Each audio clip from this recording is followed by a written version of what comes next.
Well, there wasn't a blue wave, there was a blue ripple, and the Democrats did take control of the House. But all is not lost. We gained seats in the Senate, so President Trump's next Supreme Court nomination isn't going to hinge on just one or two holdouts. Let's see how CNN's Van Jones feels about all the talk about the blue wave turning out to be nothing but fake news. This is heartbreaking, though. It's heartbreaking. The hope has been that the antibodies would kick in, that this sort of infestation of hatred and division would draw a response from the American people, really in both parties, to say no and no more. That does not seem to be happening tonight. It's not a blue wave, but it's still a blue war. We've got to continue the fight forward. Oh, that's too bad. What do you think, James Carville? The aspiration to pick up a lot of seats doesn't seem like it's coming to fruition. A lot of them will be close, and there's still a good chance that the Democrats win the House, but I see the chances of a wave kind of dissipating every time I see something on the board.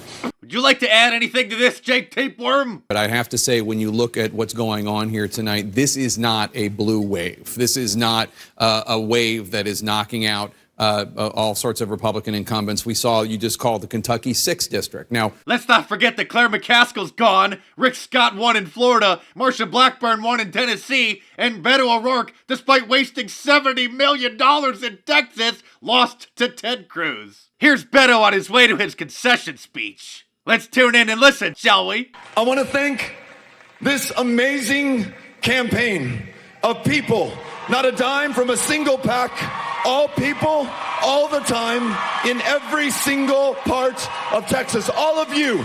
And the Hollywood celebrity who poured millions into your campaign. I'm so proud of you guys. Watch your mouth, bozo. There's kids still watching.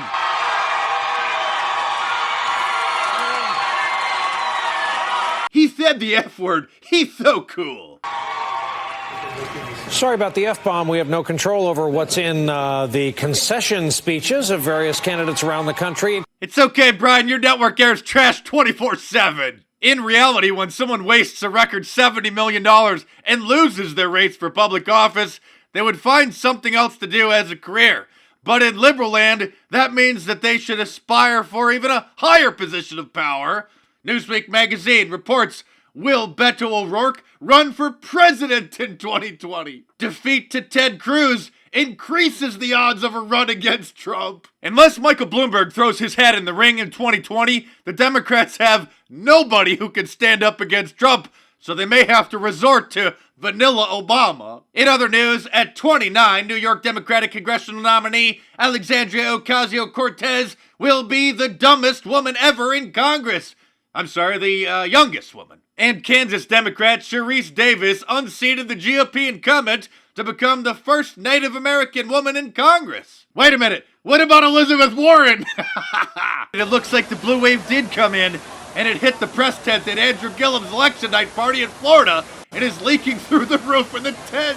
That's real footage, by the way, and here's the end of his concession speech to Governor-elect Ron DeSantis. MSNBC was so reluctant to admit that Ron DeSantis won that they interrupted Andrew Gillum's concession speech to call DeSantis the apparent winner. Let's show our work here a little bit. Here's what just happened. We got alerted that Gillum was giving the speech. We're calling DeSantis the apparent winner in Florida, though this had not happened. We had not called the race before the speech started.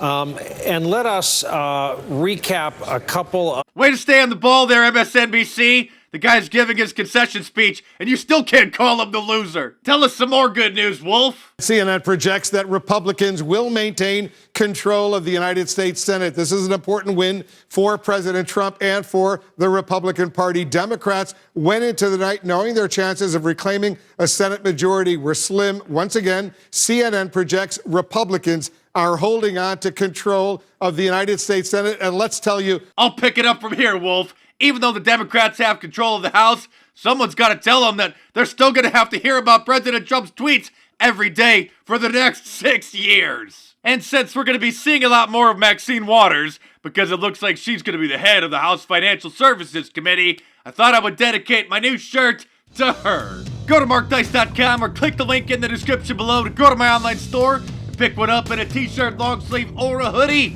available in multiple different colors as well. Your purchase helps keep this channel going, so thanks again for your support, guys. Don't let this election get you down because we got a long road ahead of us. So let's just keep on trucking because 2020 will be here before you know it.